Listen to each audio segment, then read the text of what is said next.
Thanks for joining us for today's training hosted by Community Options and the PADD Council. We truly appreciate your passion for people with disabilities.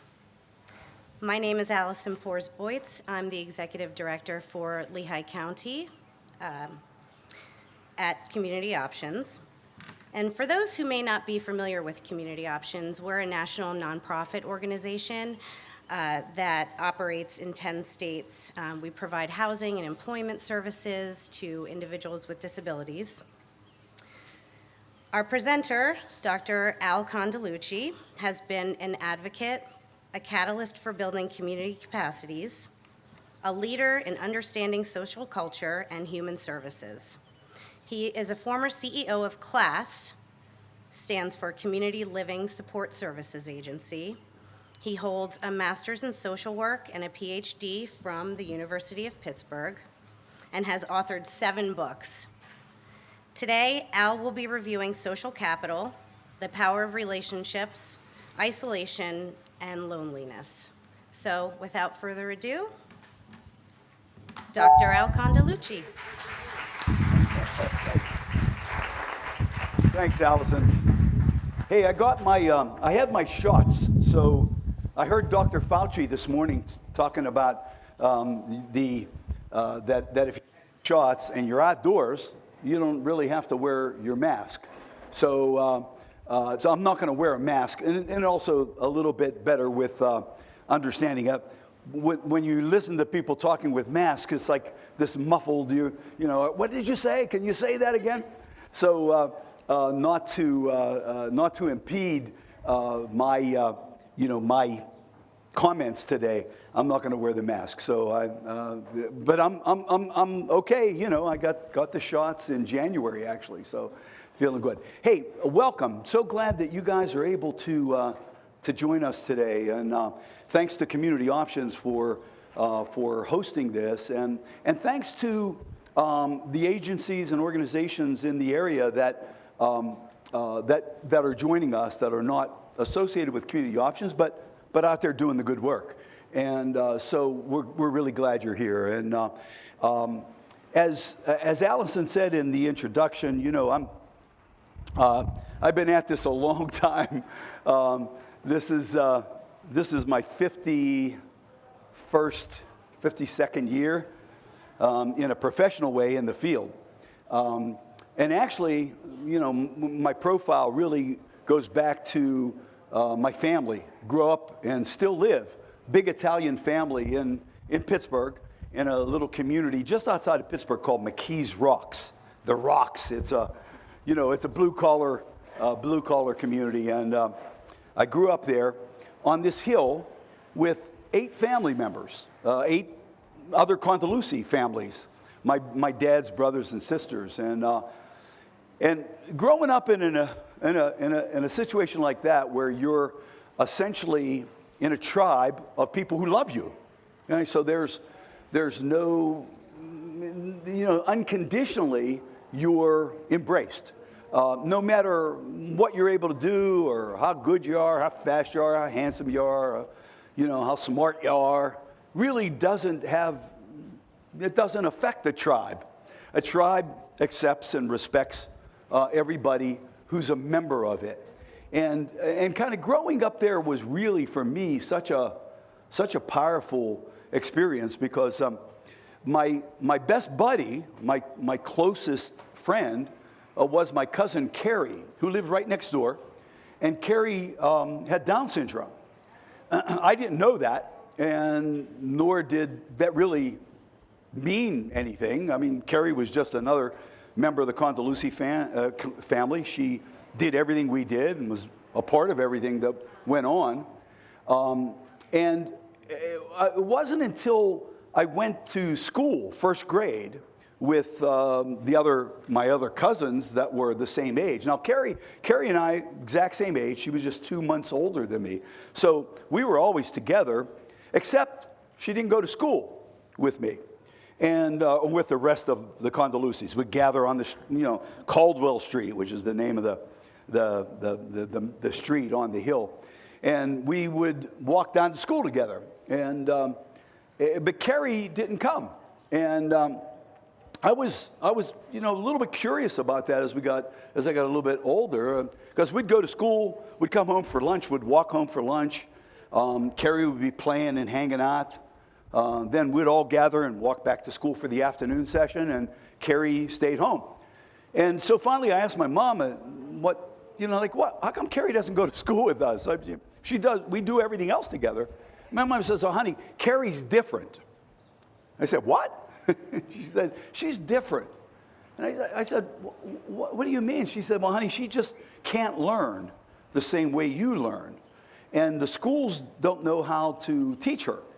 And so she doesn't have to go to school." And I said, "But Carrie can learn, Mama. She does everything else that we do. Plays hide and go seek. She knows the rules. Board games, she knew the rules. She participated in all that stuff that we did as kids." And my mom says, "Yeah, honey, she can learn, but the schools just don't know how to teach her." Now, this is like 1955, right? And so I said, "Mom, you mean to tell me if you have Down syndrome, you don't have to go to school then?" Right? My mom said, "Yeah." I said, "Can I catch Down syndrome, so I don't have to go to school either?"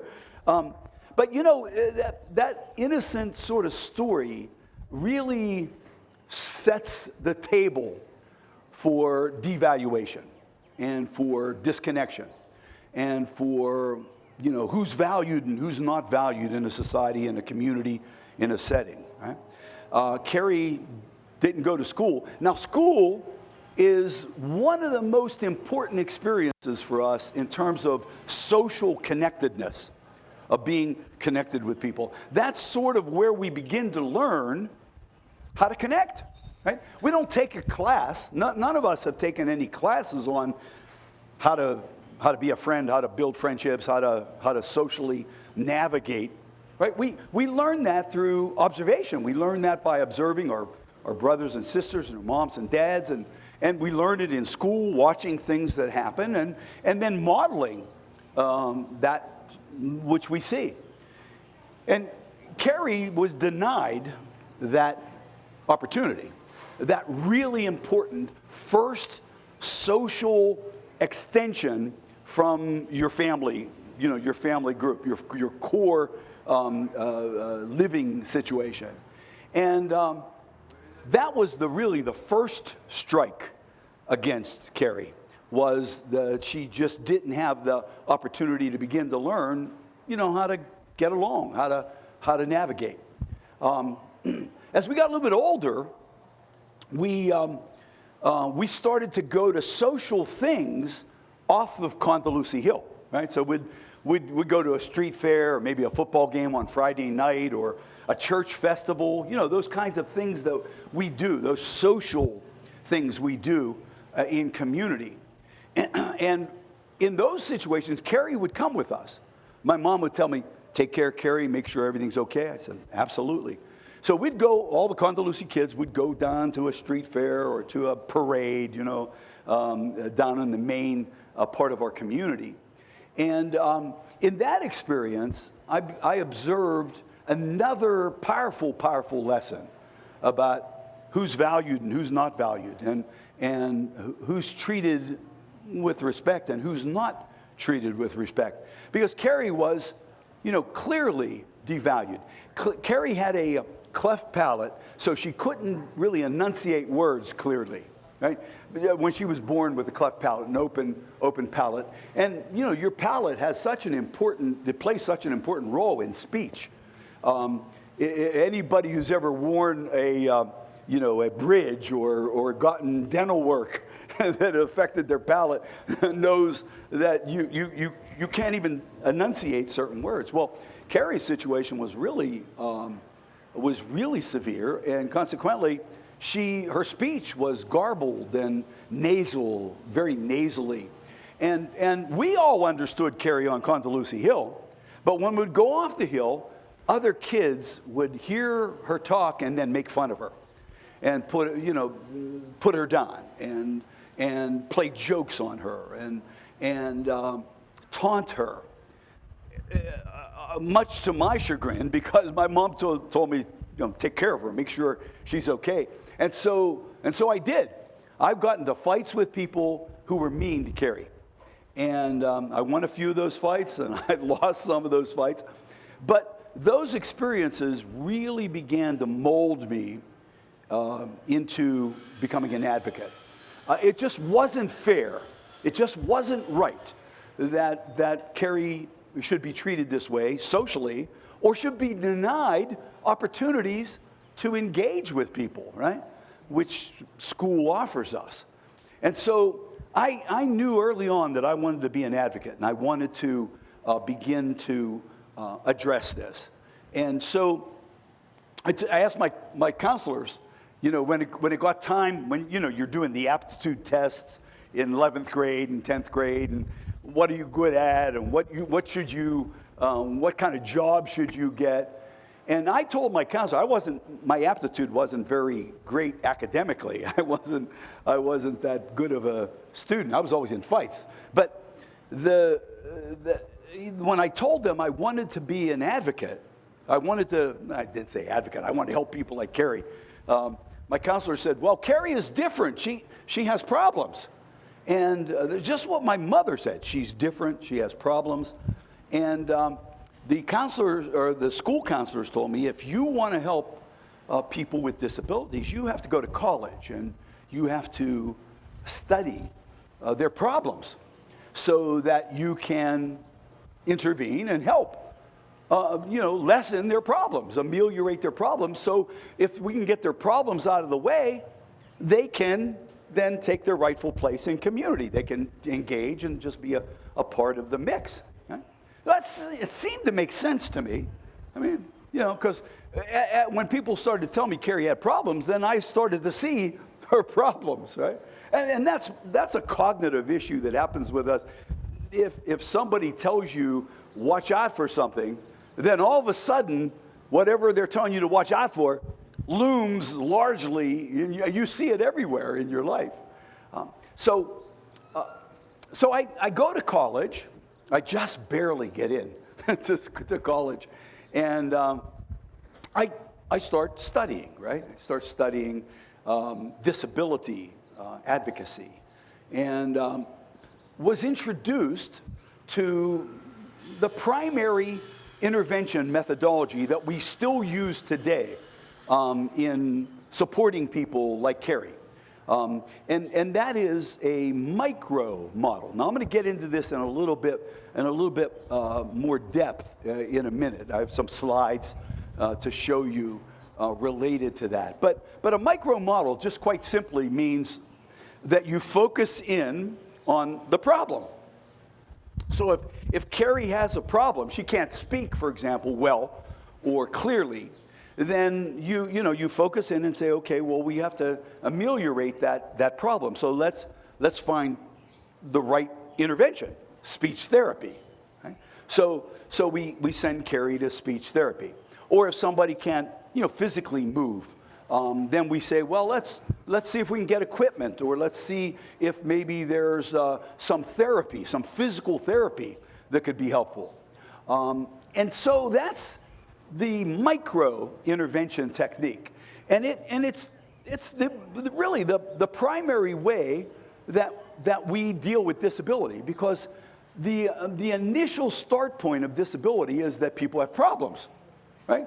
Can't walk, can't talk, can't understand something complex, whatever it might be. And every person that you support in your agency or your organization has a problem.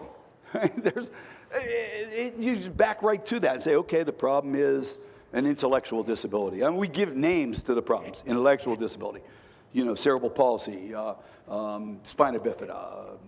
My dad had Parkinson's, right? So Parkinson's being a problem. And then once you label or identify the problem, then all the energy follows, let's deal with these shortcomings that the person has. So if the shortcoming is being able to speak clearly, then let's just deal with that through therapy. Now, this micro-treatment model is still dominant it's the dominant paradigm. Paradigm's just a structure of how we do business, and there's paradigms in a lot of different things, and I'll get into that in a minute. But what I wanted to actually start with you today with is really this list. And hopefully you can see that. I know we got a nice bright day here in Eastern PA, but there are 10 items up on the PowerPoint, on the slide. And I want you to sort of look at them, and I want you to think about people you serve and what outcomes are most important to them. Right? What are the most important outcomes there? Now, there are 10 things, and they're all important, by the way. All 10 of those things. Look, education, friendships, good health, happiness, and being included, being independent, getting jobs, life skills. All of those things are important. But what do you think rises to the top in your estimation? And actually even thinking about this, not just with the people you serve, but think about it in your own life. What are the most important things to you in your life? Now, this is kind of a rhetorical question, and it's not easy to answer because they're all important. And at different times, one might supersede another based on, the person's age or their experience factor. But all of them are important. But I'm gonna present to you today. I was going to say I was going to argue with you today. I'm not going to argue. I'm going to present to you today that I think the most important outcome that supersedes all of the rest of them, that actually is what they call antecedent, or it's more primary, more foundational to life success, is friendships. Friendships. Yesterday, I was in Nashville with the Community Options Program, and we did a session like this. And we had a lot of people that were receiving services, not just from Community Options, but from other agencies in the Nashville area. So we had about 55 people, and a lot of folks who have disabilities, self-advocates who have disabilities. And so I sort of shifted the presentation a bit with them, and I really asked people to think about what they want, what's most important to them.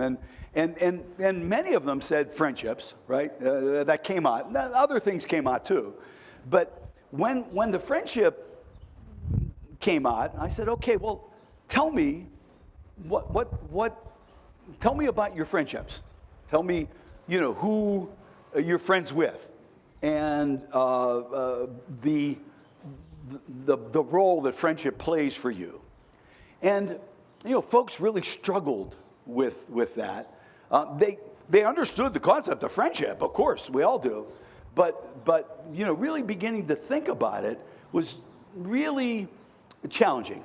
Now, I'm submitting to you, after my 52 years professionally in the field and my 72 years on the planet, that I've really come to the conclusion that out of all these important things, friendship is absolutely the most important.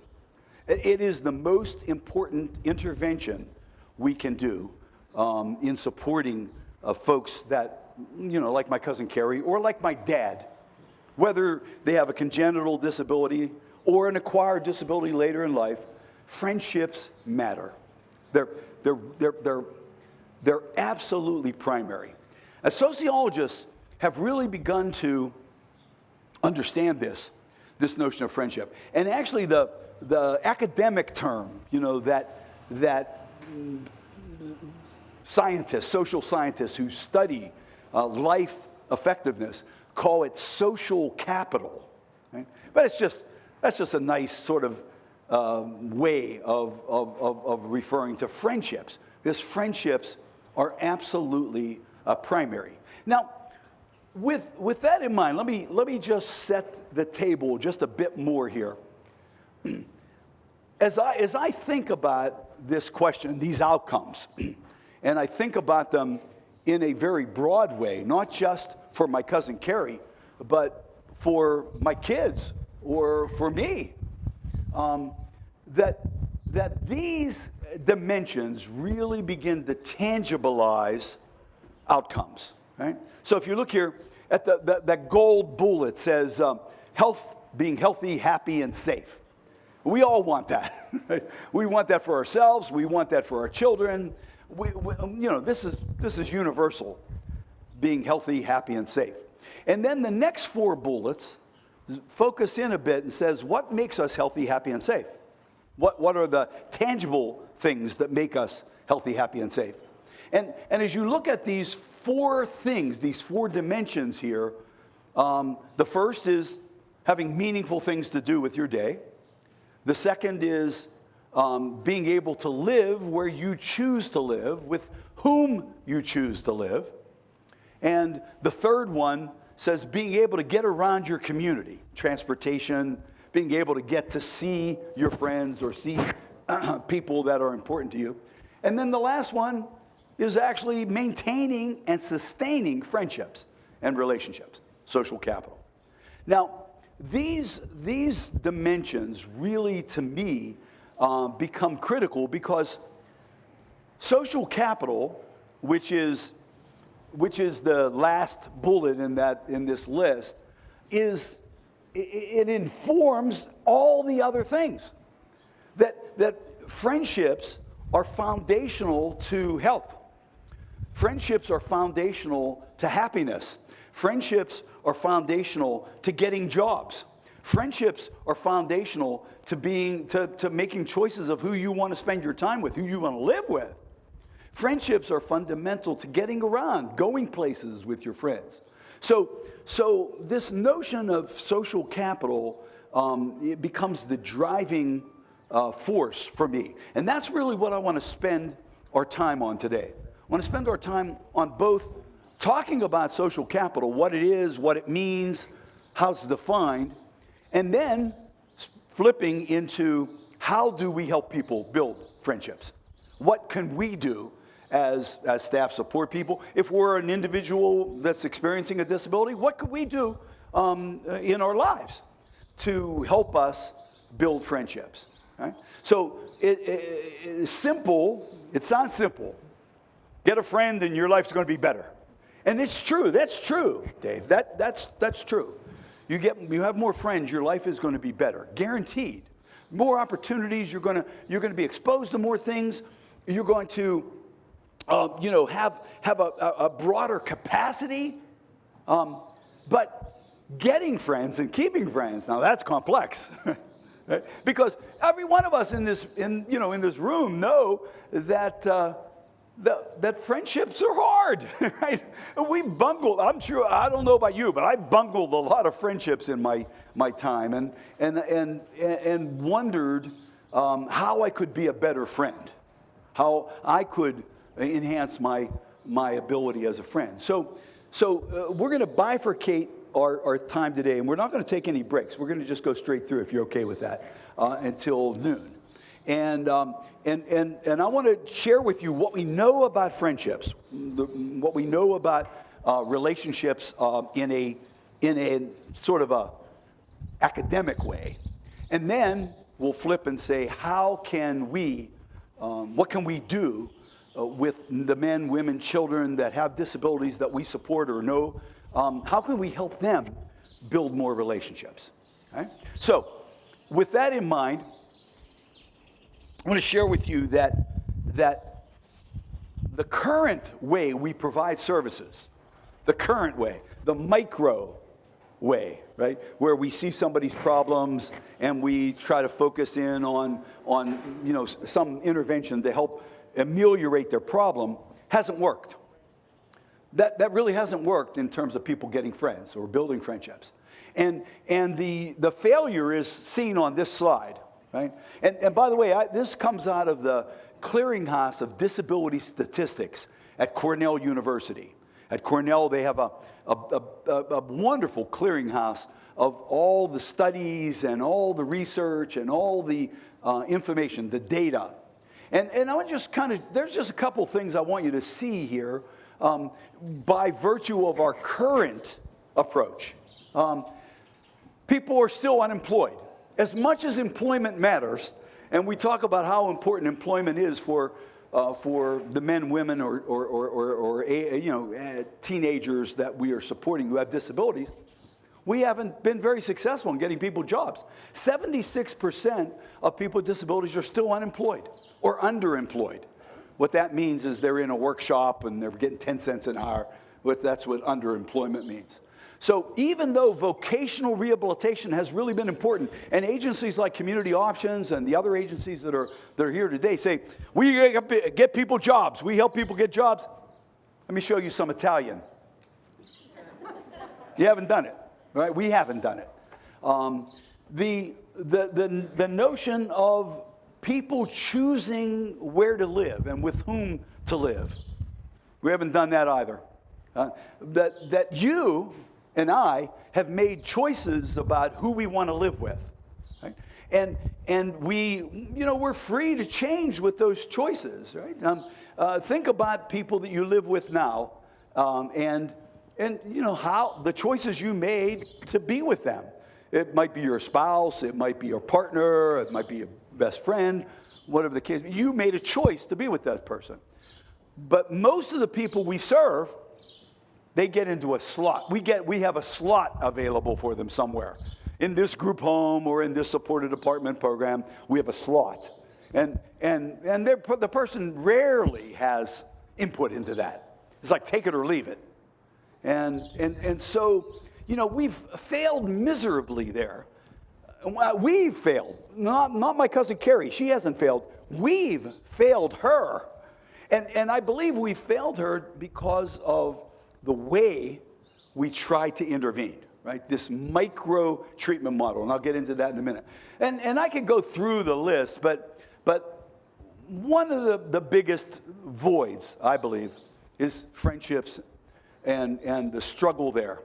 Now, listen to this.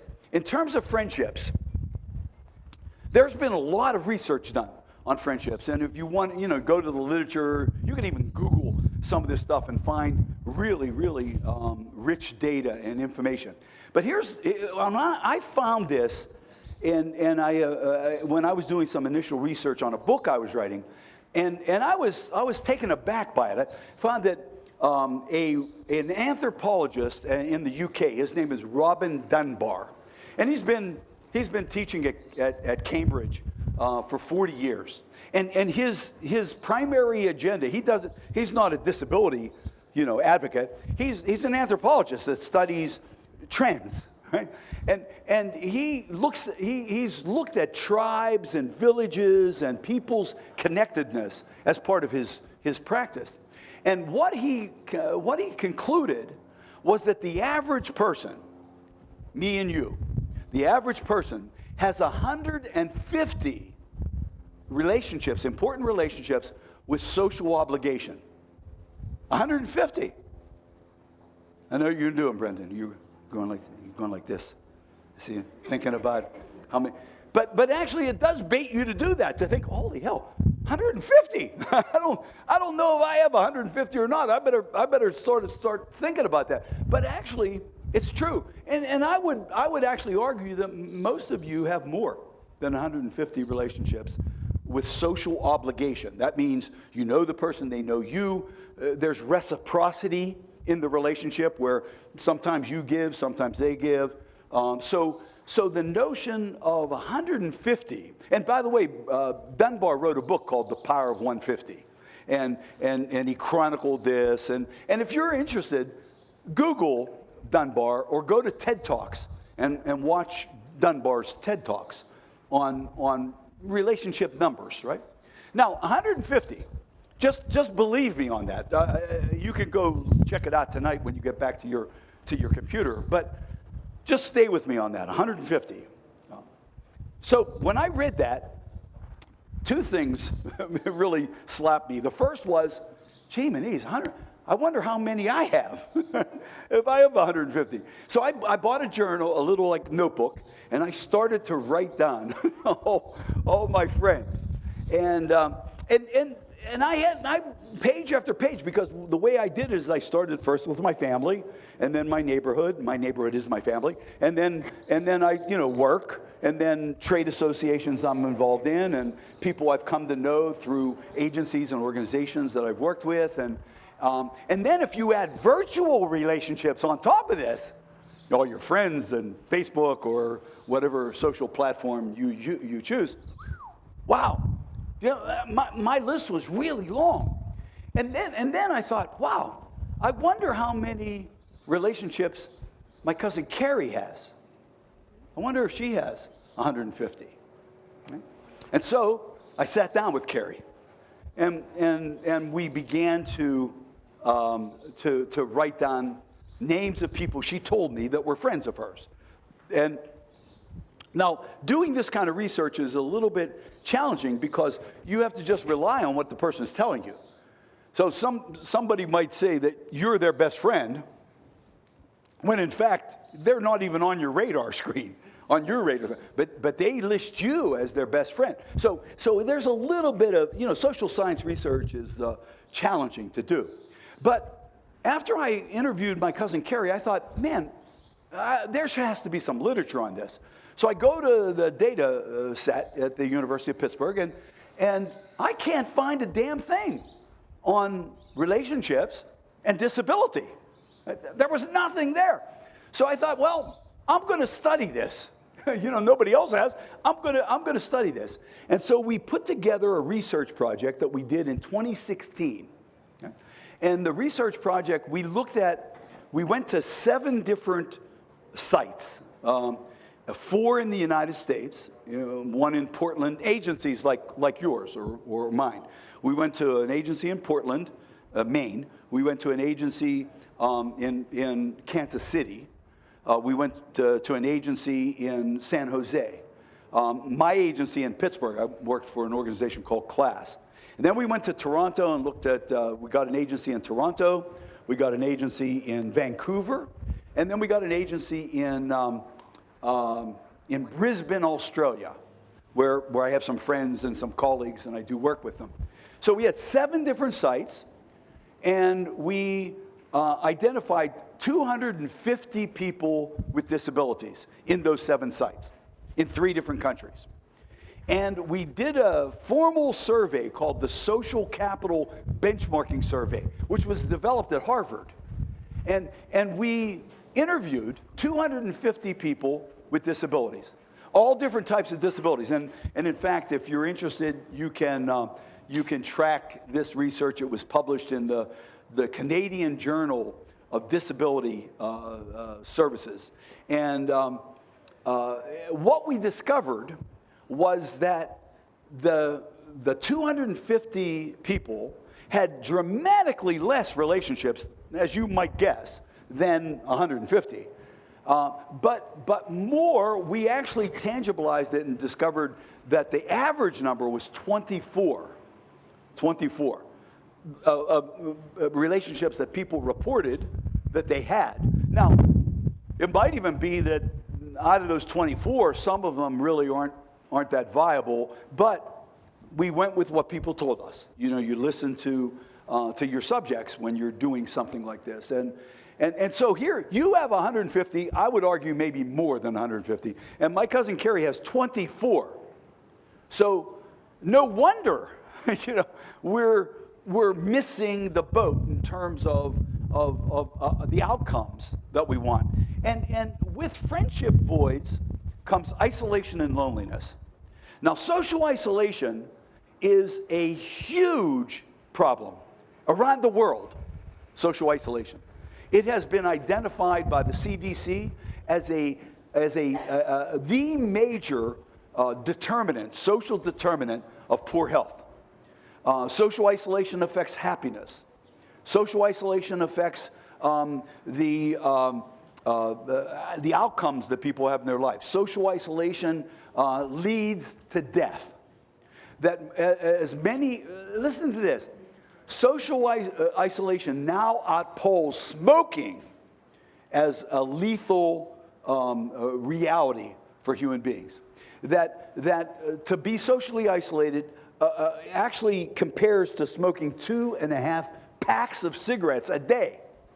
Now, we know cigarettes shorten lives. Well, I mean, we know that. And we know that shortening of lives is anywhere from 7 to 12 years, smoking. Right? Social isolation outpolls that. It is a huge problem. And then associated with it is loneliness. Right? Now, there's a difference between social isolation and loneliness. They're related, they're correlated, but they're unique. Social isolation is the tangible connections that you have in your life. Loneliness is the emotional feeling you get about being disconnected. And you can be lonely even if you have 450 friends. You can still be lonely. Loneliness kind of comes and goes. But if loneliness is sustained, it's incredibly physically lethal to be lonely. Now, I want to just do a little exercise with you on loneliness, because it's such a huge issue that Cigna Insurance Company, you know Cigna, one of the big health insurance companies, they did a study in 2018 where they did the social, they did a loneliness survey on 20,000 Americans. And they wanted to just measure how lonely are Americans.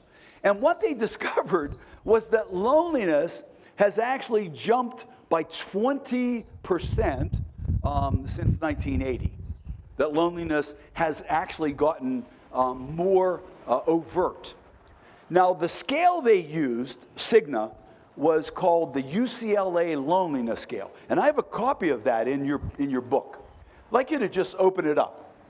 It's just right after, I think, the first page. It's on the second page. Right? Now, this loneliness scale this is in the public domain. There's no copyright infringements. You can use this if you want to actually measure loneliness of the folks you serve. Right? But I want you to just look. There are 20 items, 20 questions. And each of these questions have a response that follow what we call a Likert Scale. Likert Scale is, graded answers. So never, rarely, sometimes, often. Those are the 4 choices. So, look at the first question. I feel in tune with other people around me. If you say often, you'd circle that. If you say never, I never really feel in tune with people, you would circle 1. So you would circle a number based on how you would answer that question. Now, it's a moment in time. Anytime you do social science research, you're just sort of looking at a moment in time. And this might, when you're answering this, you might be affected by, somebody you love died, or that, you lost something important in your life. And that would skew, in some ways, your feelings today, maybe from your feelings next month. Right? But it's a snapshot, a moment in time snapshot. Now, what you do is you go through each of these questions, and we're not going to do this all today. I just want to describe it to you so that maybe later you can do it or think about this kind of a scale in terms of thinking about loneliness as it relates to the people you serve. Right?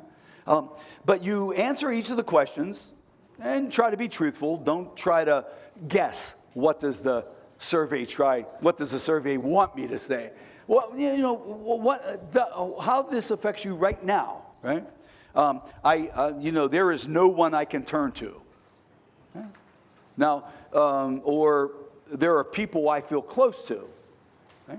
So each one of them you answer. Now, at the very bottom, you can see there's numbers, and the numbers equate to a total score. However,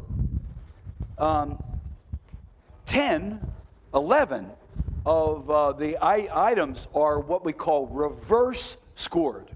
Reverse scored. And what that actually means in research parlance is that if you answer, like look at number 1 is reverse scored. So I feel in tune with other people around me. And you say often. If you say often, you would circle the 4, but you would score it a 1. If you circled the 3, you would score it a 2 on just those the numbers that are at the very bottom of the scale. Those are reverse scored. Now, researchers put those in so that there's not a pattern that unfolds when you're doing the survey. And oftentimes when the survey is being done, the subjects don't know those which ones are reverse scored or not. Right? However, when you do this with the reverse scoring and you tally it up, the benchmark of loneliness is 43 points. Now, the highest you can get is 80. The lowest you can get is 20. Right? So the range is 20 to 80. But 43 is where loneliness rests in America. It's sort of that's the cutting point. If you're higher than 43, that really shows some significant aspects of loneliness. Now, here's the thing about loneliness. It's not only hard to measure, but people don't want to admit that they're lonely. If they tell somebody they're lonely, it basically people think, oh man, what a loser. Gee, you just go get a friend. Don't cry on my shoulder. Or whatever other kind of stigmatic things happen that make people feel that they're not viable if they say they're lonely. They discovered that in the UK. In fact, in the UK, let me tell you, in the United Kingdom, there was a large effort that happened in 2018 to measure loneliness in Great Britain. And what they discovered was that loneliness was so dramatic that the government created a ministerial office. That's like Congress creating a department, like the Space Force Department. Congress creating a office, a total office on loneliness. In the UK, they did that. And what actually happened in the UK is now loneliness has become part of the national health system in terms of addressing it. So that actually doctors are writing prescriptions in the UK, social prescriptions to address loneliness. The same as a doctor might write, a prescription for a pill or for, a treatment of some sort. So the UK has gotten serious about addressing this. So has Scandinavia, so has Australia, so has Canada. We haven't yet gotten serious about it as a society, but literally the loneliness issue is huge. Right? So I just wanted to introduce you to loneliness as a topic, but let me move on, because the anecdote, the way we address loneliness is by promoting relationships. If people have more relationships, their loneliness begins to go down, right? Relationships go up, loneliness goes down. Relationships go up, stress goes down. Relationships go up, immunities, relationships go up, stress goes down, and when stress goes down, immunities go up. I mean, it really is all tied together. And relationships are at the core of all of this. That's the way we address loneliness. So let's move forward. Why haven't we done better? How can we do better in our agencies and in our organizations, right? Well, the very first thing gets back to this micro paradigm, right? Look at this little cartoon. It shows two bees on a beehive, and it's a Gary Larson Far Side cartoon. Some of you guys remember Gary Larson. In fact, Gary Larson's making a comeback now, and I am so happy about that. You can join the Far Side Facebook group, and if you do, you'll get access to some of Gary Larson's newer cartoons. But there are two bees, and they're on a beehive, and one of the bees actually has a map, right? And he's lost. And that's his female companion next to him. She's saying, face it, Fred, you're lost. Right? She's reminding him he's lost, like my wife does that to me all the time. But the notion of being lost in terms of the cartoon, how could you be lost if you have a map? Right? If you have a map, how could you possibly get lost? And Fred has a map of the honeycomb. So how could he get lost trying to find his destination? Well, the silliness of the cartoon is that if you have the wrong map, you can get lost. Like if I'm coming up here to Allentown from Pittsburgh, and I don't know, I get a map of Chicago. That's a nice map. I have a map. But if it's not the right map for the destination, then I'm going to get lost. And that's exactly what's happened to us in human services. We have a map. I'm going to show it to you. But the map doesn't work. The map doesn't work for jobs, houses, rides, and friends. Right? And if that's what we're trying to help people get, then the map we use. Now, the map we use does help if people are sick. It's a sickness, it's a medical map. Let me show it to you here. It's a micro map. It looks at deficits. It separates and congregates people. It relies on experts to make decisions. It attempts to fix people.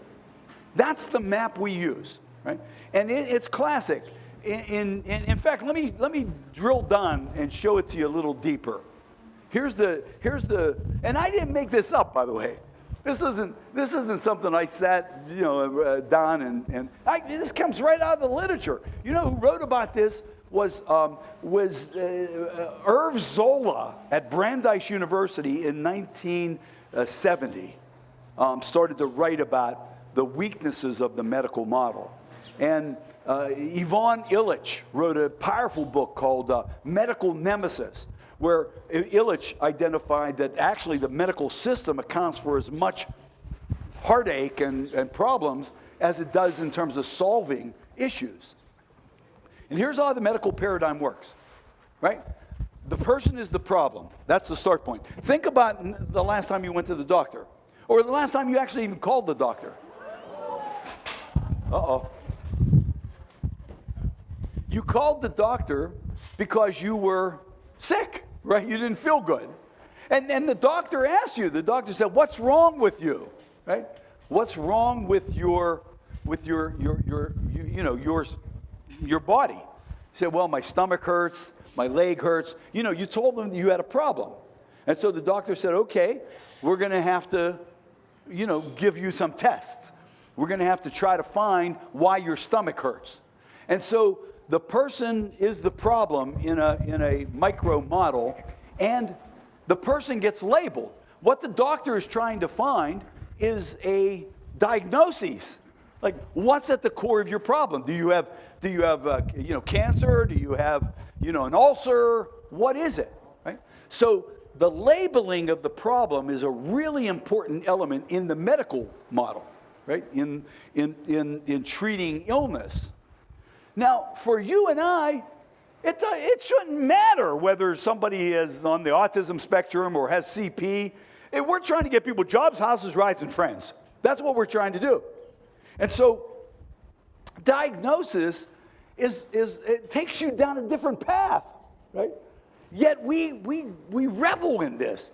We not only want the diagnosis, but we put people with the same diagnosis together, just like they do in hospitals. You put all the people who have problems with their stomachs over here, and people who have problems with their muscles over there, and so we do the same thing. We have organizations like ARC, or like UCP, United Cerebral Palsy. If you have cerebral palsy, come and join us. We know about you. Right? MS Society, Autism Spectrum Disorder, the Spina Bifida Association, Parkinson's Foundation. Right? That's how we do business. And the notion of getting somebody a job, a house, a ride, and a friend has really nothing to do with any of that. Right? I mean, it's just failed logic that we would get trapped that way. But we do. And not only do we get trapped, but we somehow think that there's something unique about Down syndrome that we can intervene with that's going to lead to Carrie getting a job. People get jobs regardless of their uniqueness. You know, if they're old, they're young, they're this, they're that, they're blue eyes, they're brown eyes. I mean, the two don't make sense, right? They don't go together. So this model, where we do an assessment, we do have a treatment plan, we separate people out based on their disabilities, is madness. It's a diversion, and it diverts us from what we're really trying to achieve. Right? Now, with that in mind, this micro model is also stigmatizing. And the worst part of it is, it influences the rest of the world, the community. And that's the very people that we're trying to get the men and women we support connected to.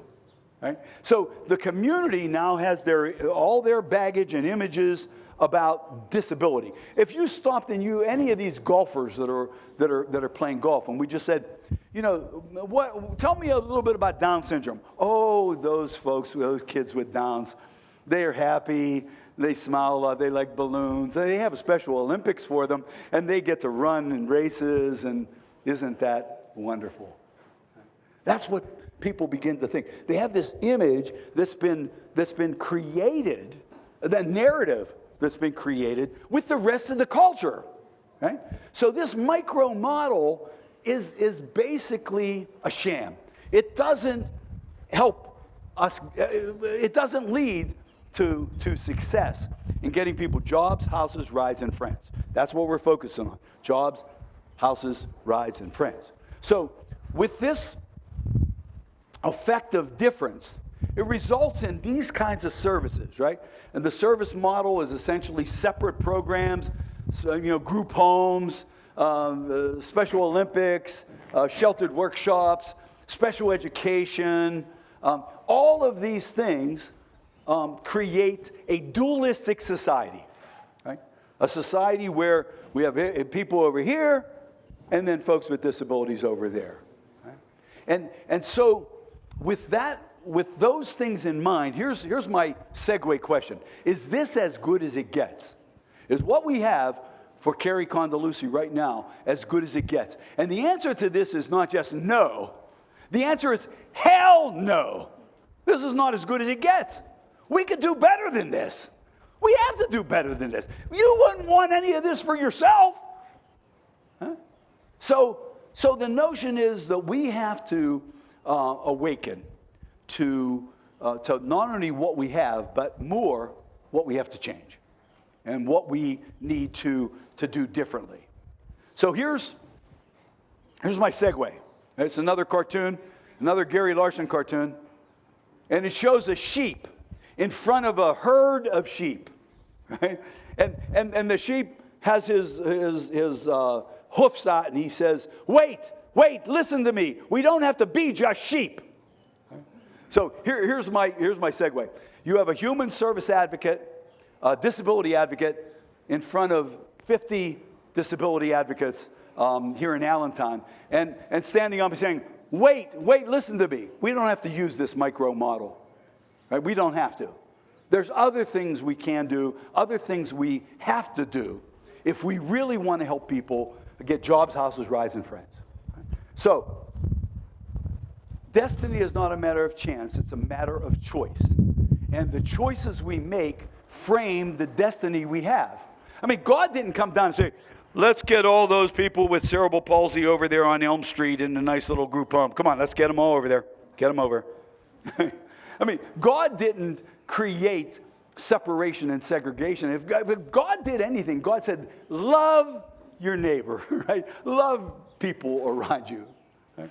So the notion that what we have is not manifest destiny. It's human creation. We've created it. So if we've created it, we can change it. And that's the upside of this. So how do we shift from micro to a new paradigm, right? And that new paradigm I'm calling a macro paradigm. Now here's the difference. Micro focuses on the individual. And the micro says, okay, Carrie can't speak very well. Let's get her speech therapy. If she gets speech therapy, she could speak better. And if she speaks better, people are going to like her. Right? That's the mentality. Right? That's the micro model. The macro approach is totally opposite that. The macro approach, and by the way, the only letter that separates those two words is the I in micro and the A in macro. And the A in macro stands for all of us need to change.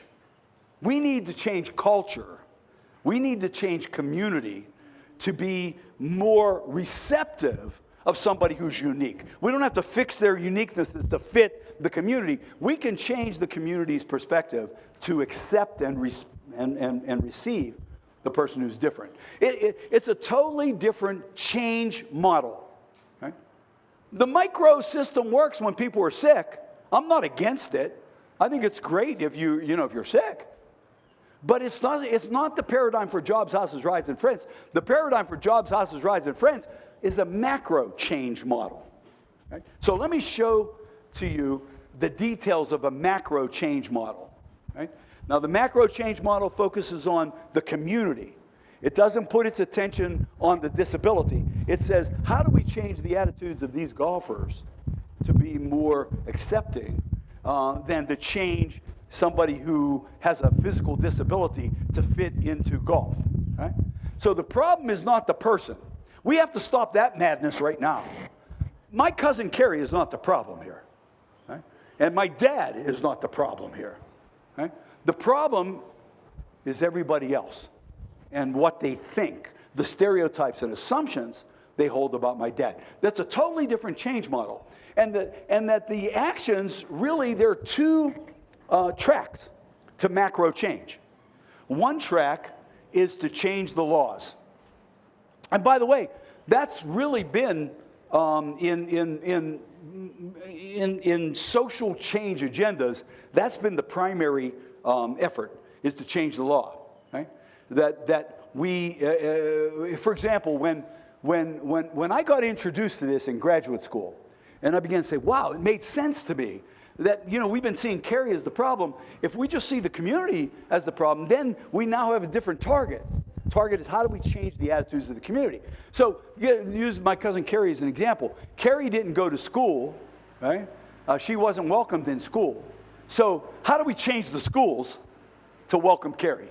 And that was the first thing we did. I got my MSW in '74, right in the throes of right to education movement, where advocates band together and said, we've got to change schooling. We've got to change public education. And so we did. In 1976, we passed Public Law 94-142. And in fact, it happened right in Philadelphia. And Thomas Gilhole from the Public Interest Law Center of Philadelphia was the lead litigant to argue for right to education. That was 1976. And now we have right to education for all children with disabilities in America. That's macro change. Right? And it wasn't just that. We also we didn't stop there. We made changes to the Urban Mass Transit Act so we could get vehicles that were accessibilized. And we made changes to housing and urban development so we could begin to get accessible apartments available for people.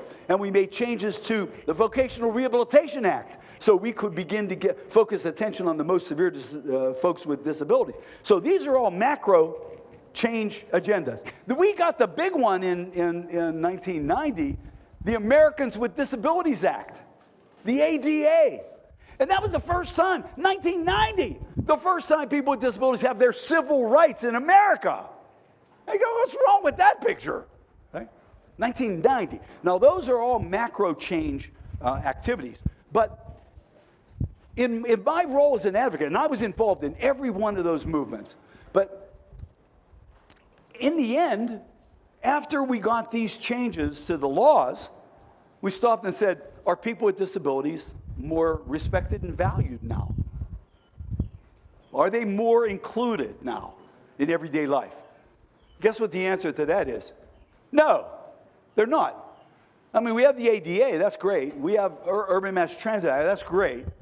But does that make my cousin more acceptable, more respected in the community? No. You can't legislate morality. You can't pass a law saying you will be nice to my cousin, and if you're not, you're going to get a citation. We can't do it. We can't do that. No society can do that, right? How do we change morality? Whoa, that's a huge agenda. But I believe what changes morality is the other track to macro change, and that is relationships. Relationships. Relationships change your attitudes. Let me tell you, the greatest social change we've had in America has happened in the last 25 years, right before your very eyes. The last 25 years. The greatest change, social change in America in these past 25 years. And you know what it was? Attitudes towards same-sex marriage. 25 years ago, social scientists went out to the United States and talked to random people. And they asked them how they felt about hot-button issues, right? Gender issues, racial issues, immigration, gay rights, right? So asking all these hot-button questions, seeing what people's reactions were to those social situations.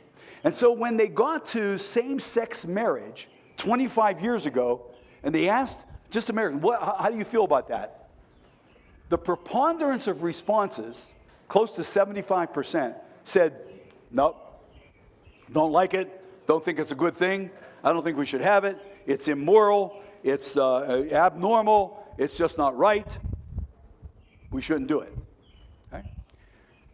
So, just 5 years ago, the same team of social scientists went to the very similar population of Americans, and they asked them the very same questions.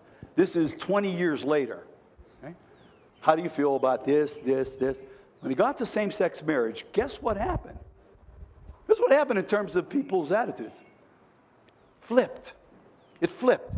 That close to 72% of people said, hey, if two folks want to get married, who am I to judge? The Pope even said that. Who am I to judge? Right? So the notion about that, I mean, this is really a hot-button issue, too. This is a volatile issue. So as a social scientist, here's my thought. How did that happen? In 20 years, how did we flip attitudes towards something that's so dramatic? How did that happen? And when you go and you look at what unfolded in terms of the movement, the gay rights movement, over the past 20 years, was that people started coming out. They started coming out.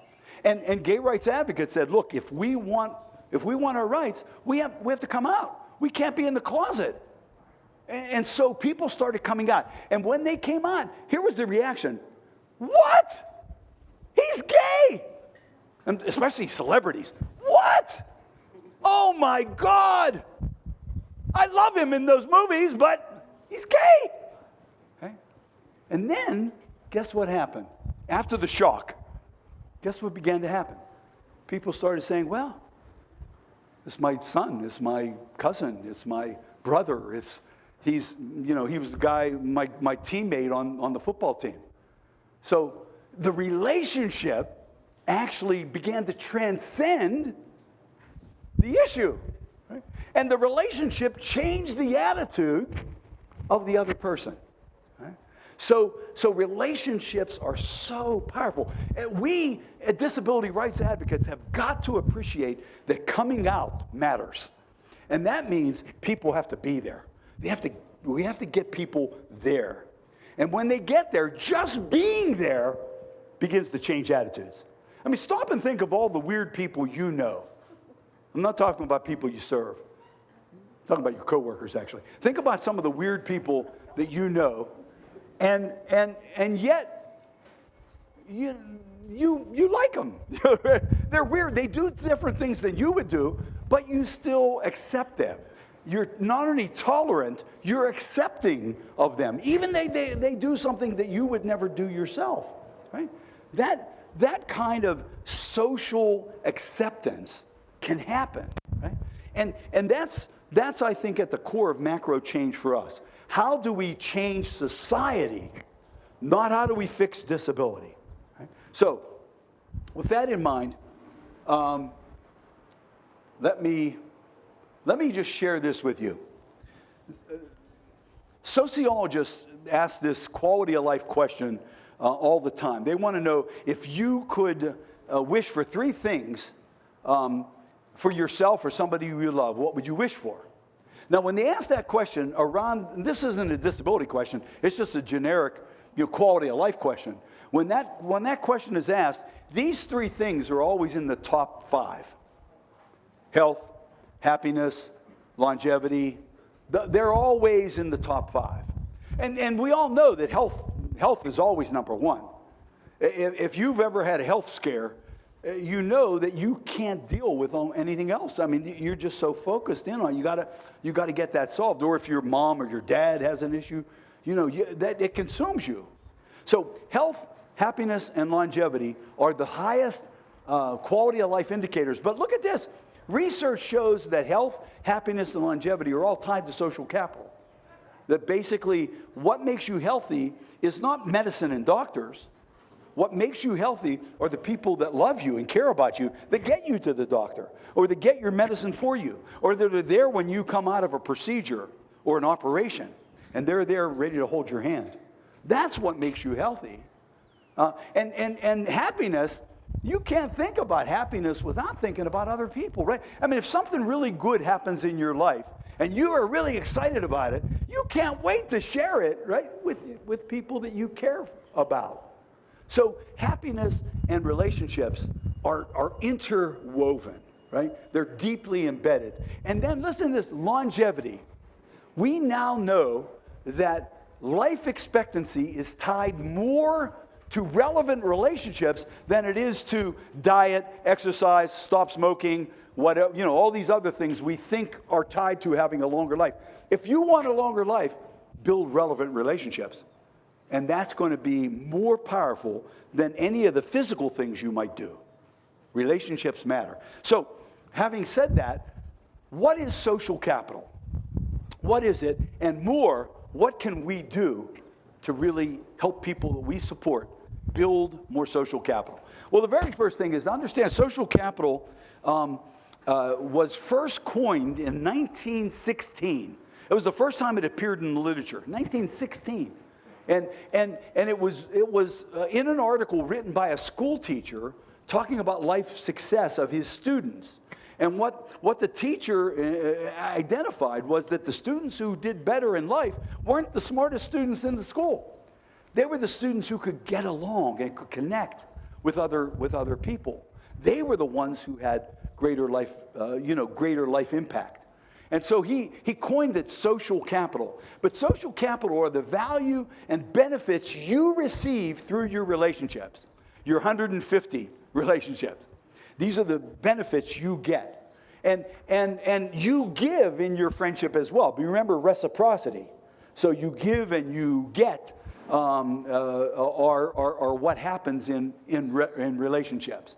So research shows that social capital is tied to getting people jobs. How people get, now every agency that's here at this session, I bet you have getting people jobs as one of your agendas. How people get jobs is not the resume or pre-voc skills or how nice they look or how handsome they are. How people get jobs is who they know. Every job that you've ever had has been tied to relationships. Your very first job, whatever it might have been, babysitting, cutting grass, you got your first jobs through your relationships with your mom, your dad, your brother, your sister, people who knew you, they hired you. And consequently, the most recent job that you got at Community Options or wherever you might be working, you had to fill out an application, and on the application you had to list 3 names at the bottom of the application. You know what I'm talking about? References, right? That's your social capital that will lie for you. And you actually even called them up. You said, look, I'm going for that big job at Community Options. I listed you as a reference. Will you please say something nice about me? You never list a reference that is going to say something bad about you, right? So literally, relationships help people get jobs. Relationships help people keep jobs. People don't get fired because they can't do the job. They get fired because they can't get along. That's why people lose jobs. It's a social capital issue. Social capital is tied to every one of these things, including life expectancy. So simply stated, the quantity and quality of your relationships matter. They matter. Now, so here's my segue to the last piece of this puzzle.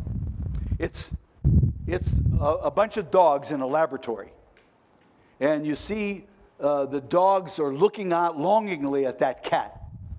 And the caption says, knowing how it could change the lives of canines everywhere, the dog scientists struggled diligently to understand the doorknob principle.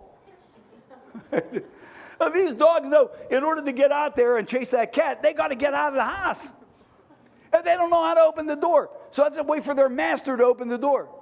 So here's my segue. Knowing how it could change the lives of people with disabilities everywhere, the Allentown advocates, the Pennsylvania advocates, struggle diligently to understand social capital. Because social capital is the doorway to community. It's the doorway to a better life. Right? So with that in mind, let's segue, and then we want to do an exercise or two, and then we'll take questions. Okay? Because to think is to differ with that micro model. And to begin to say, we can use a broader, more community-based appeal here. We don't have to talk about fixing somebody's problem. So, investing in social capital, we have to really stop thinking clinically on every issue as behaviorists. And Dave and I were talking earlier about behavioral interventions to try to fix somebody's behavior. Now, sometimes those kinds of things can happen, and I'm not against that. But I think the more we think about what's going to impact community, the sooner we're going to become successful. So, understanding community. Every agency here calls themselves community-based, right? Community options, community-based, right? And whatever other organizations, I'm sure you have somewhere in your vision statement, we're going to change, we're going to get people in community. Community, community, community, community. We talk about it all the time, but do we even know what it means? Have we even thought about it? Community, even the word community means with togetherness, with connectedness. That's what the word actually means, right? So the notion of understanding community means how would we define community? And community is a network of different people who come together regularly for something in common. So there's some key words here that inform our first intervention, right? It says that community is a place where people gather regularly around something that they care about, even though they're different. That's the definition of community. So difference is natural in community. I mean, just think about all the weird people you know and you see in different places. Right? So difference isn't a problem, right? It doesn't have to, we don't have to think about it as a problem. Difference is natural in community. I mean, just think about your own kids. I mean, I have 3 kids, and they couldn't be more different from each other, right? And yet each one of them have been so important to our family with what they bring, their difference, their uniqueness, and how that colors our family. So we have to stop thinking that disability is a problem or that somehow, some way, people in community are not going to want to embrace it. That's just BS. We don't know that because we haven't tried. Right? So the notion about understanding community really gets us to understand a really important social dynamic. And this dynamic is that similarities attract and differences repel. Similarities attract, differences repel. So this morning, when my paisan came in with the pit mask, I ran right over to him. Similarities connect, right? And we started talking and bullshit. He's from Johnstown, I'm from Pittsburgh. We began the dance of connectedness. That doesn't mean we're buddies now, but it starts somewhere, right? Our relationship starts somewhere. And similarity is always the ingredient that starts a relationship. Think of every relationship you have now. How did it start? What was the similarity that you had with the people that you now have the relationship with? Went to the same school, same age, like the same type of music. I don't know what. Let me tell you this interesting anecdote. I was invited to present at a conference, a pediatric brain injury conference, an international conference in Rome, Italy. Right? Well, it was a nice gig. Allentown's nice, but man, Rome. If you would have had this in Rome, Allison, that would have been great. So I go to Italy, I go to Rome, and I do this presentation at the Pontifical University. I mean, it was the Pope's University in Vatican City, and I did a keynote right there. 500 mostly pediatricians and neurologists, and they were all sitting like assembly style, stadium style. And I was down in the pit, and I was doing this presentation, and I could see out the window the Vatican, and I was so inspired. It's like being in Allentown. I'm inspired, and so I started to do this presentation, and it really went over well. I mean, people were really engaged, and so at the end of the presentation, we have a coffee break, and I go out, and I'm at the coffee urn getting some coffee, and this elegantly dressed man comes over, and he says, "Dr. Condolussi." And I said, "Yeah." He said, "Wonderful talk." He said, "Magnificent talk." I said, "Thank you." He said, "You're from the United States, huh?" I said, "Yes." He said, "Pennsylvania." I said, "Yeah, that's my state." He said, "Pittsburgh." I said, "Yeah, that's my hometown." He said, "Do you know the Roselli family?" Like I know every Italian family in Pittsburgh. But the notion of similarity, I mean, he had, this doctor that he did, a study with who was at the University of Pittsburgh, and his name was Roselli, and he thought I might know him. I mean, that's how relationships start, right? They start with these sort of initial similarities. Now, understand another axiom here. Differences repel. You could start an initial relationship with somebody, and then you discover, I don't know, that they're a Trump supporter. You say, what? Well, no, I'm sorry. I shouldn't use political things, especially over here. But when you find a difference, that difference actually backs you up, right? Whatever that difference might be.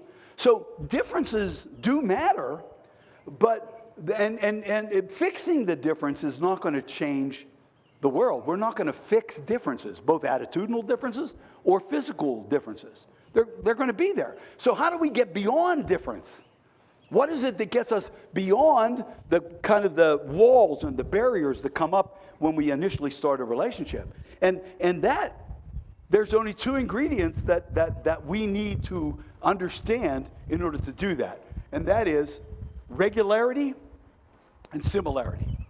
Regularity and similarity are the two sociological ingredients that begin to get us beyond difference.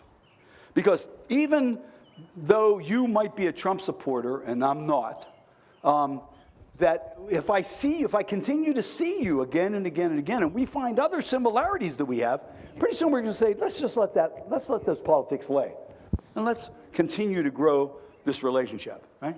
So a difference doesn't have to be an impediment to connectedness, be it physical, cognitive, attitudinal differences. They can create a barrier. How do we get beyond the barrier, right?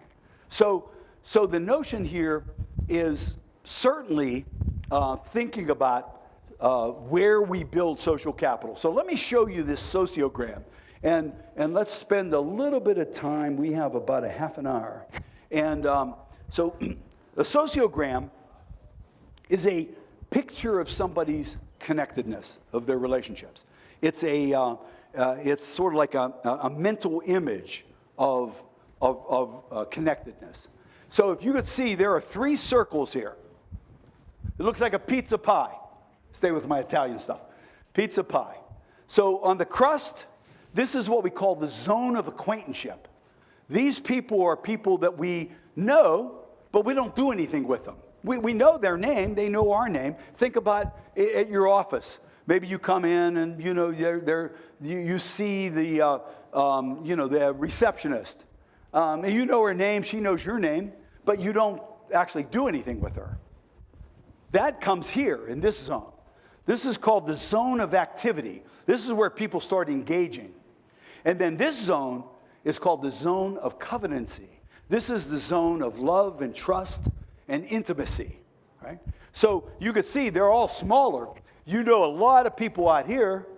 You have a little less here. And by the way, Dunbar quantifies all this in his work. He talks about really 1,500 people, 150, 50, and then 15 in this tighter circle. Now, the best way to understand the sociogram is to think about like a pizza pie and slice it up, right? So you're now getting slices in that image. And each of those slices are communities where you build relationships. So one slice is your family. Another slice is your neighborhood. A third slice is your work setting. A fourth slice might be your church. A fifth slice might be a club or a group or association you belong to.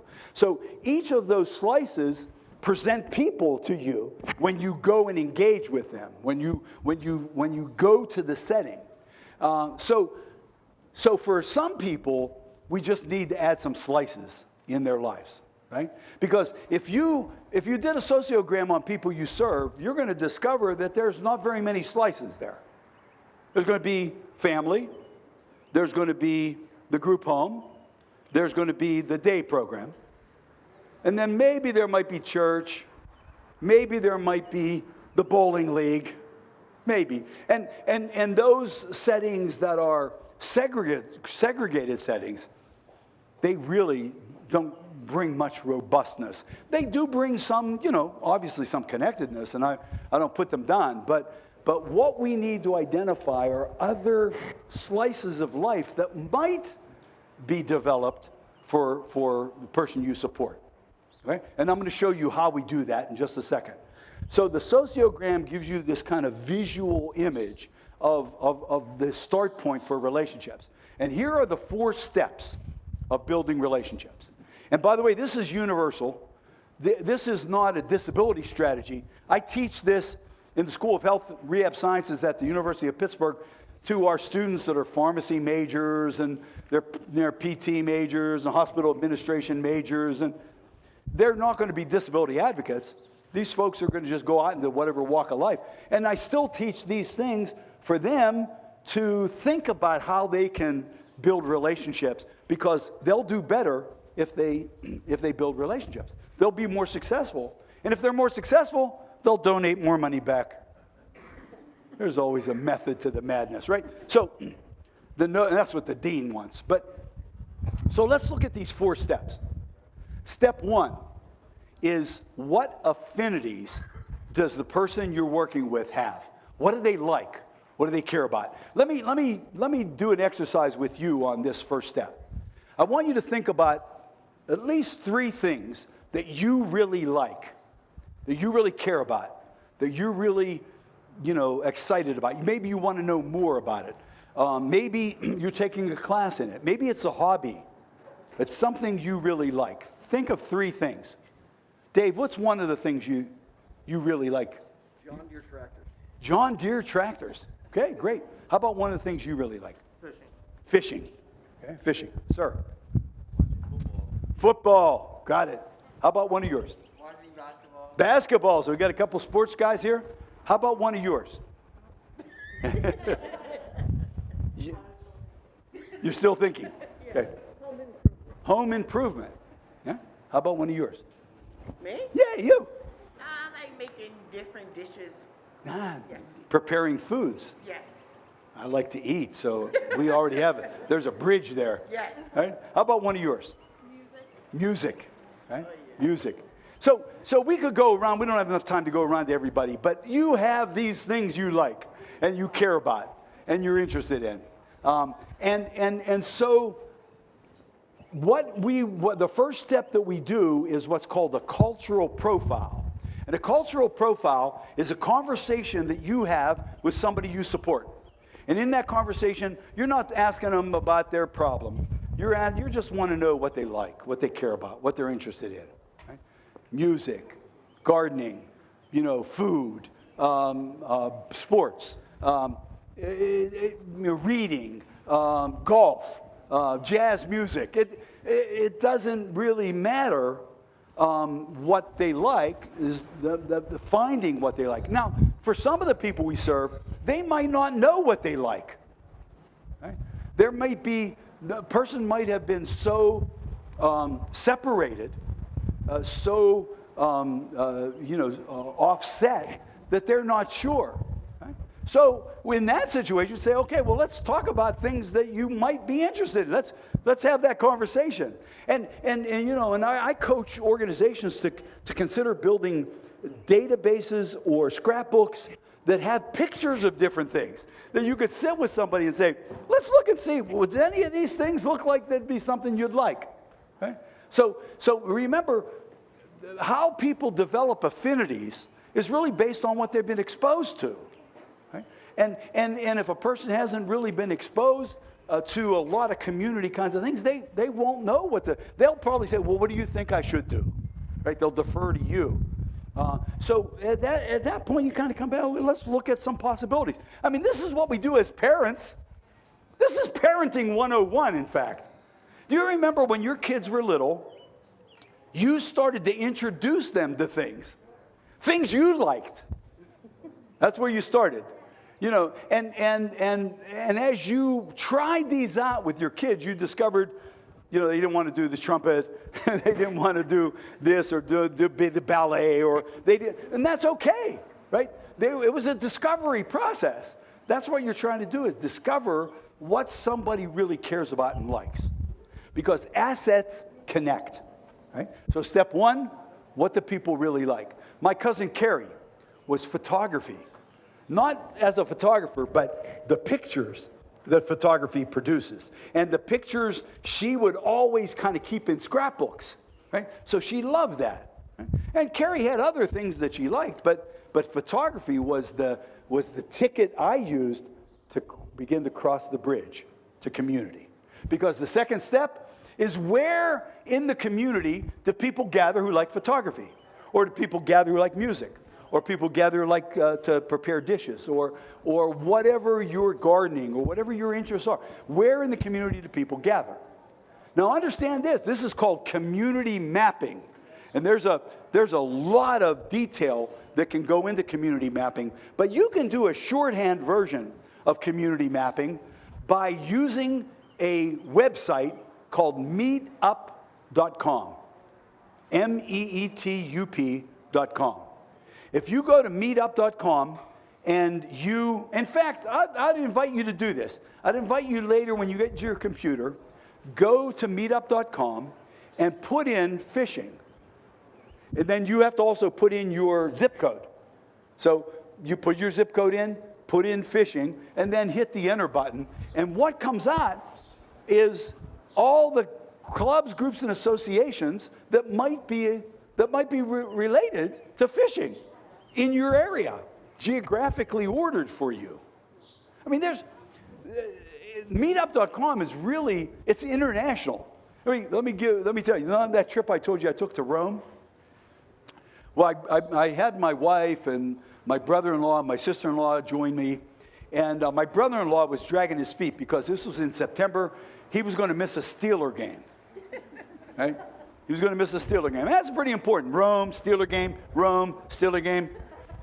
He was on the fence. So I said, well, John, what we can do, you don't have to miss the game. And he said, why? And I said, well, let's see if we can find a Steeler bar in Rome. Right? So I went to meetup.com, and I typed in Rome, and I typed in Steeler bars. Three Steeler bars came up in Rome. So one we found was pretty close to where we were staying. So we called them. They were going to have the game with the satellite display.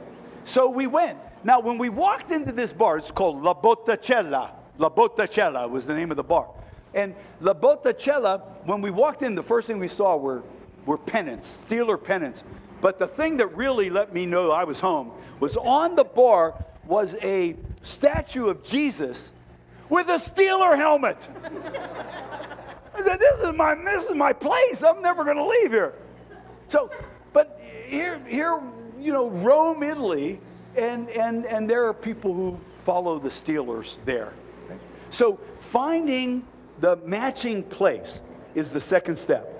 Looking at the community. Now, you can get more deeply involved in this, and I coach organizations to consider developing maybe some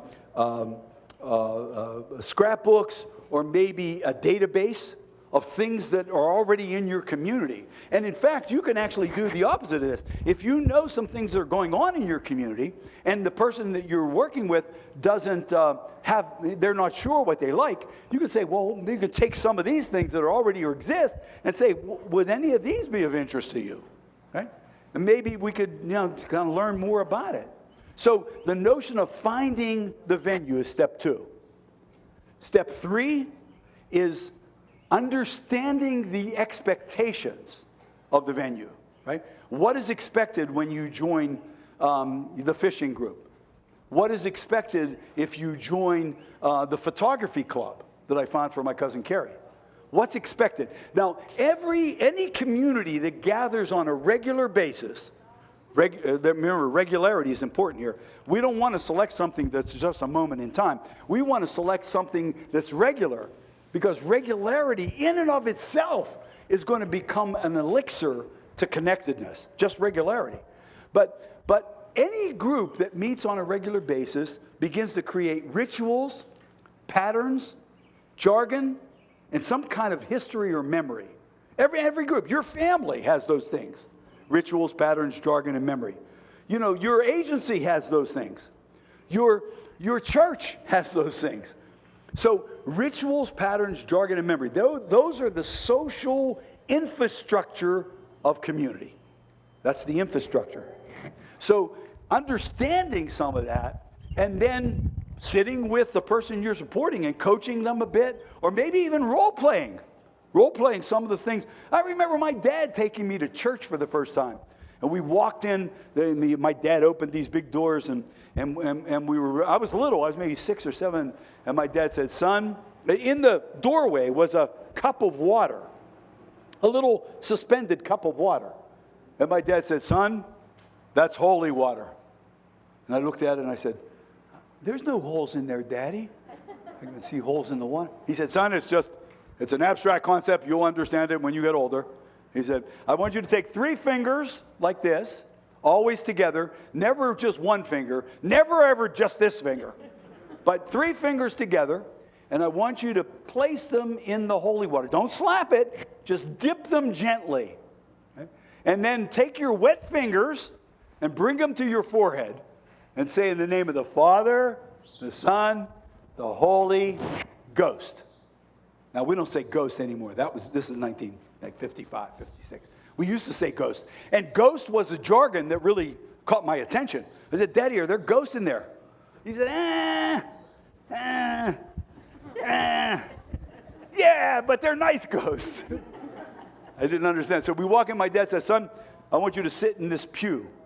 I said, it does stink in here, Daddy. He said, no, son, pew. Pew is another name for a seat. I said, because pew meant stinky to me. So we go in, we said, my dad's, pulls these things. He said, these are kneelers, we're going to kneel down and pray. My dad knelt down. I knelt next to him. I'm looking over the top of the pew. I'm looking for ghosts. My dad told me there. And then just as I'm searching the room and I see candles and it's dark and there's a stage, all of a sudden bells ring.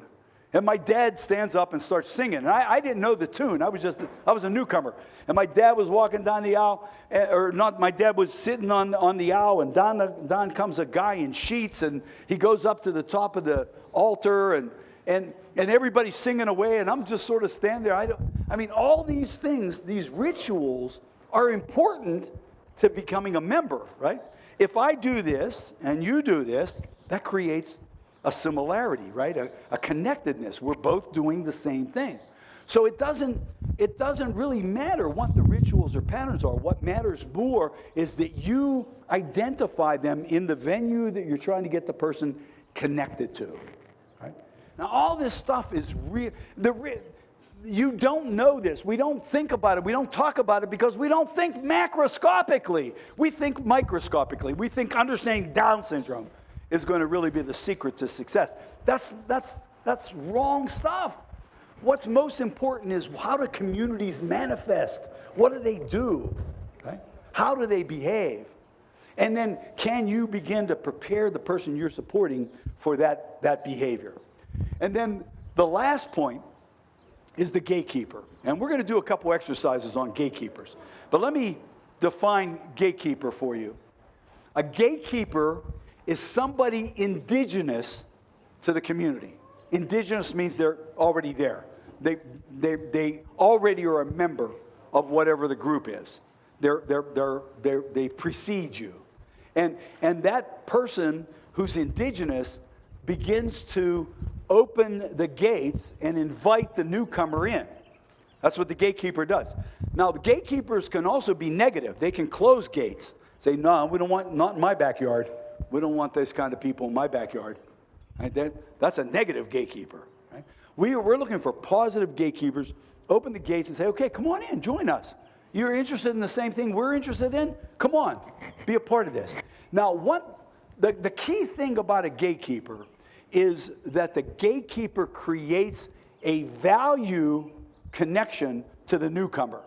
Right? And that's called value juxtaposition. It's a big sociological concept. But all that it means is that somebody who's already known, my dad, already known in church, people like him. He's been involved in church for years, right? So here he is in church, and I come in with him. So I'm juxtaposed with my dad. I'm holding his hand. But what happens is, my dad is valued. My value starts to go up in the eyes of the other members of the community. Right? So they see my dad, they say, hey, look, that's Sinbad's son. Hey, look at him. Sinbad's son looks just like him. Right? And automatically, if they like Sinbad, then they start liking me. That's how advertising works. My son, Santino, lives in New York City, and he works for an advertising firm. Right? And when he was little, I used to bring him to lectures I do, and he heard me talking about this gatekeeper thing.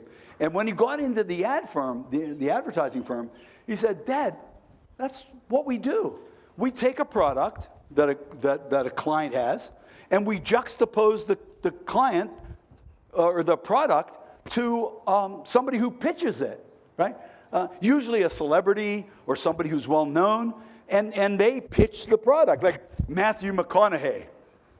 You know, he gets into a Lincoln, right? And now you like Matthew McConaughey. All right. You know Matthew McConaughey, the actor. And so he's won an Academy Award. We really like Matthew McConaughey. And there he is in a Lincoln. You say, holy man, they're expensive. But Matthew McConaughey drives one. I don't know. Maybe if I drive one, I could be cool too. Now that sounds superficial. Guess what? It works. That's how people begin to make decisions about products and about people. It's tied to other people, relationships. Right? So let's do an exercise on the gatekeeper. I want to focus this a bit more for you, because this is the most important ingredient, finding the gatekeeper. You see, you can't take the person that you're supporting to a club. Say you find a camera club for Carrie. I can't take Carrie to the camera club and walk in and say, camera club members, Dr. Condeluzzi here. This is my cousin Carrie. You can see she has some Down syndrome, but she has a camera too. And won't you be her neighbor? You see, I cannot, get Carrie's value to rise in something that I'm not a member of. Right? So my dad, being a member of the church, really facilitated my value rise. But with my cousin Carrie, when I found the camera club that meets at Hemingway's Cafe every other Tuesday night, I can't go in there because I'm not a member. But what I have to do is find a member that I can ask. Hey, is there some, I'd like you to meet my cousin's interested in camp. How do new people become members? I mean, you could use whatever finesse you want to find the gatekeeper and enlist them in the process.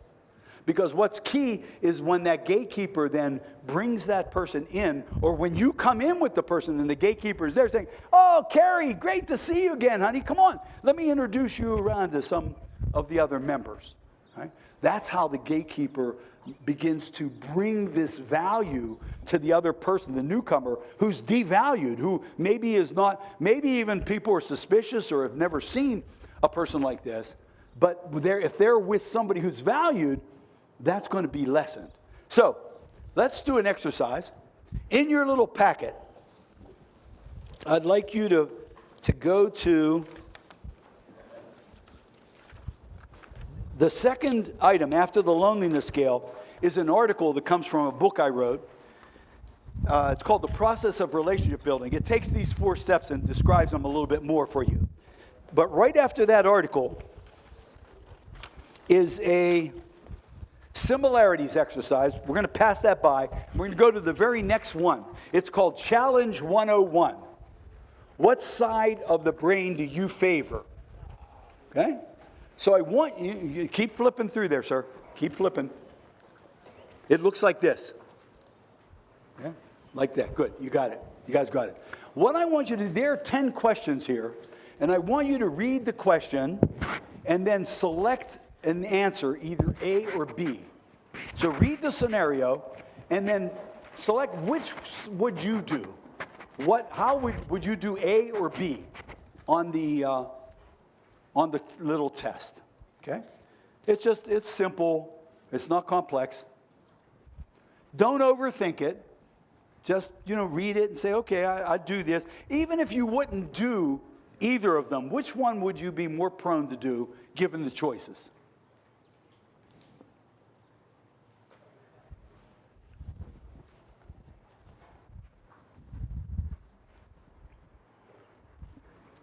Challenge 101, which side of the brain do you favor?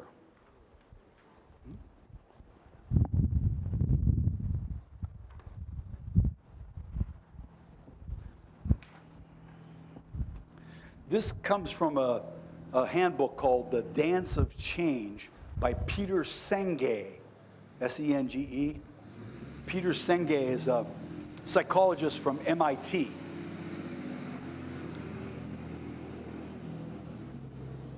Okay? Again, don't overthink them. There's 10 questions, either A or B. When you get done, tally up how many A's you had versus how many B's. How many A's answers you had versus how many B answers you had. And it's 10, so there's some variation, right? 6 and 4, 5 and 5, 7 and 3. So you're identifying the answer and you're quantifying the numbers. Okay? Now, this little test is about right brain, left brain dominance. So here's what we know about brain function, right? We know that our brain has 4 parts to it. Right?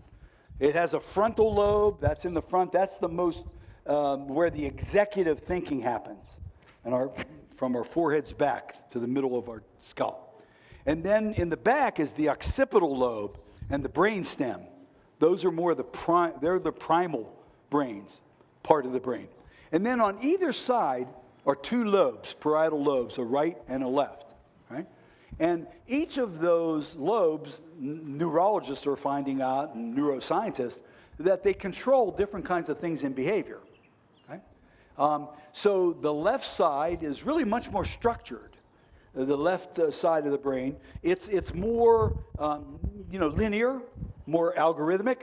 It follows more of a process. It's a little more precise. The right side of our brain, however, is much more macroscopic. It's more quantum oriented. It's more intuitive, more kind of feeling, more emotional than the left side. Right? Now, this test is pretty simple because the scoring is really simple. A answers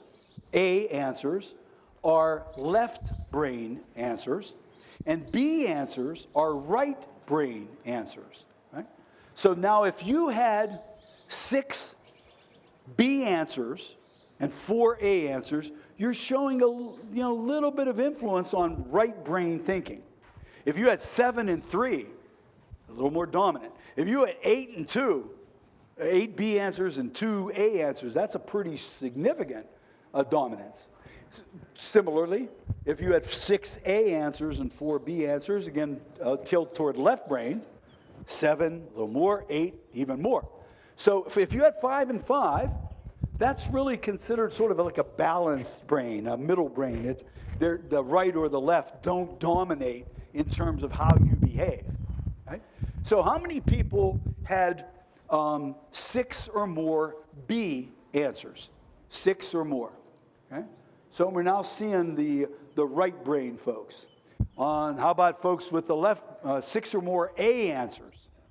Okay, so we got some left brainers here. And then how about 5 and 5? The people right in the middle. Good, so balance.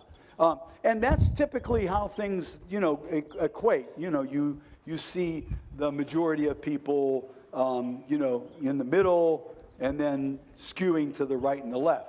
Now, for gatekeepers, what we've discovered, people who are willing to take social risk is really the kind of person we're looking for. Somebody who's willing to reach out to somebody who is different from them requires a lot of right brain thinking. Right? It requires a lot of emotional intelligence. It requires a lot of sensitivity to underdogs and things of that nature, which are typically attributed to right brain thinkers. Right? So when you're looking for someone to be that you can approach, you need to have some things that are observational, and that gets me to the second exercise we're going to do, and this one will be our last. And this exercise is on page. The pages aren't numbered, so let me keep going through here. It says people awareness. People awareness. The modified version, there are 2 columns of observable behaviors. And what I'd like you to do is when you look through this list and check off the variables that relate to you, that you think sort of are ones that you typically do. For example, you see precision. If you're a pretty precise person, you should know that about yourself. Or if you're talkative, you should pretty much know that about yourself. Check the ones that you think apply to you.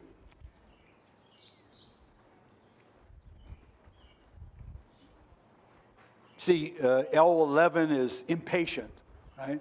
And you know if you're impatient. If you're the kind of person that gets angry when the fast food kid doesn't bring your hamburger in 1 second, then check that. If you're not impatient, just leave it blank. I'm not worried about being upset. Yeah. Temper behavior. Yeah. I don't worry about that. I know I'm not go that way. That's the way to do it. That's the way to do it. Clean the house that I go. Way to go. Bad. Okay, so, don't overthink it. Just check off the ones that apply to you. Now, obviously, this is a modified version. This test is a little bit more sophisticated, and it requires a couple different pages, and oftentimes difficult to do in a short period of time. So I modified it a bit. But the behaviors on the left side of your paper are left brain behaviors. And the behaviors on the right side of your paper are right brain behaviors. And the sweet spot of right brain behaviors are right 1 through 10. These 10 behaviors, this is the sweet spot. This is a dominant observation of right brain behavior. Okay? And the sweet spot of the left brain behavior is L11 through L20 down below. Okay, so now all this really helps you with is when you're looking for a gatekeeper for Carrie to help get her into the camera club, you're going to look for people who demonstrate R1 through R10. Do they show those behaviors? Are they talkative? Are they inquisitive? Do they smile? Do they seem to be popular? All of those kinds of things give you some sense that person might be worth reaching out to and saying, boy, my cousin would love to be a member of would you be willing to introduce them to some of the other people in the group, right? Now, again, we're going through this really fast. Usually, I take 18 weeks on this stuff. And we have 3 hours, not even 3 hours, we have 2 hours. We had less than 2 hours, about an hour and a half. So we're rushing through this, but I wanted to at least give you just a sampling of the things that are important. So let me just wrap this up, and then we'll take whatever questions we can. I know people have to leave, but let me say the magic of community is really found in this poem. I love this poem. It's called The Bridge Builder, and it was written about 200 years ago. And I want you to read the poem to you. I'd like you to just sort of think about it. You left brain people, you could read along with me.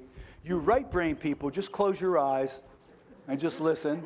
Right? You people that are in the middle, close one eye, listen. Okay.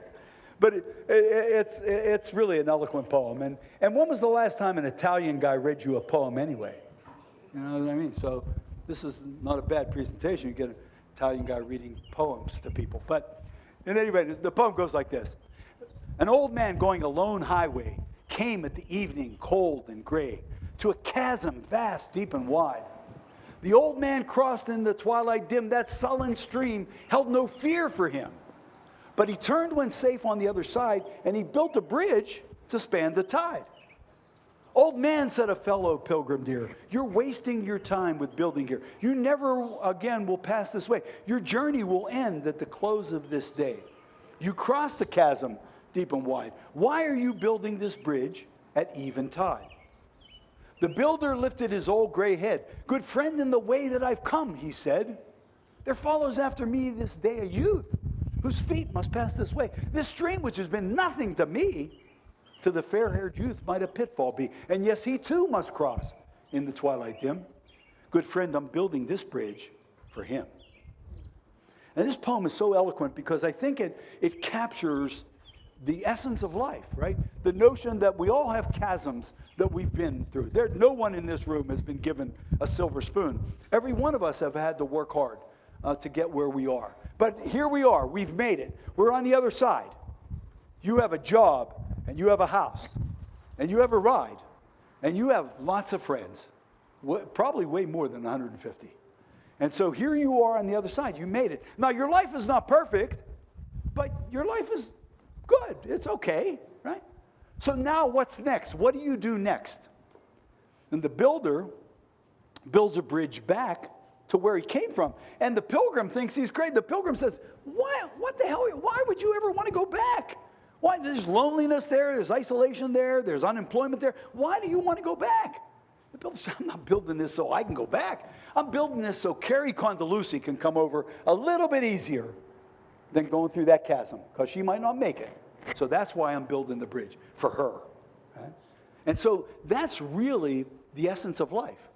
The essence of life is, how do we assist other people in making it? Right? You've made it. And it hasn't been easy for all of us, but you made it. So now, how about helping my cousin to make it? Or how about helping someone else? to make it. So we must become the change we hope to create, guys. If we want a community that accepts all people, it starts with us. It starts with what we model and how we behave and what we hold as important. And here's my last cartoon. Look at those spiders. Two spiders, they're on a sliding board. And they built a web at the bottom. And the spiders are saying to each other, if we pull this off, we'll eat like kings. To catch a kid. Don't you love the optimism of those spiders? The fact that they're trying to go a little further than they have always gone and doing a little bit more. And that's really what community building is about, is going a little bit further, doing just a little bit more, understanding just a little bit better the essence of community. And so, final quote, Dr. Martin Luther King. Dr. King wrote an essay called Notes from a Birmingham Jail in 1963. It's an amazing document. And in that, I pulled just a small passage from it where Dr. King says, in a new sense, all life is interrelated. All persons are caught in an inescapable network of mutuality tied to a single garment of destiny. Whatever affects one of us directly affects all of us indirectly. I can never be what I ought to be. You can never be what you ought to be until I am what I ought to be. This is the interrelated structure of reality. What Dr. King is saying here is that the men and women you support, they're not your clients. They're not your participants. They're not your consumers. They're your brothers and your sisters. They're you, and you're them. And if they don't get through, then your life is diminished. But if they become a part of community, all the boats go up, and your life gets better. And when my cousin is in the community, she makes the community better. She broadens people's awareness of life. She is an asset to our community. And that's the perspective of community building. And so let me just leave some information on me. I know we're a little over time. I apologize for that. We don't have time. Well, we do have time for questions. I'm happy. I'm going to be hanging around because we're doing a second session this afternoon. A little bit different from what we did this morning, but similar content. But on here is my website. You see on that slide, and it's also on the material that you have in front of you. My website is just my name, Al Condalucci, at alcondalucci.com. And on my website, there's lots of resources. There's white papers. There's research papers that we've pulled together. My TED Talk is there. So if you follow any of the TED Talks, take a look. I did a TED Talk in 2014 in Pittsburgh on social capital. Also, links to my books. I have 8 books out there that speak to this stuff in one way or another. But other than that, and if you have any questions, my email is there, my email address. So I'd be happy to talk with you or engage if we don't have a chance to talk today. Okay? So other than that, I want, on behalf of Community Options, want to thank you for taking time. Thank you. Thanks a lot. I really appreciate everyone's time and attention today. I'm going to flip it back to Allison for any final comments. Okay. Thank you. Thanks.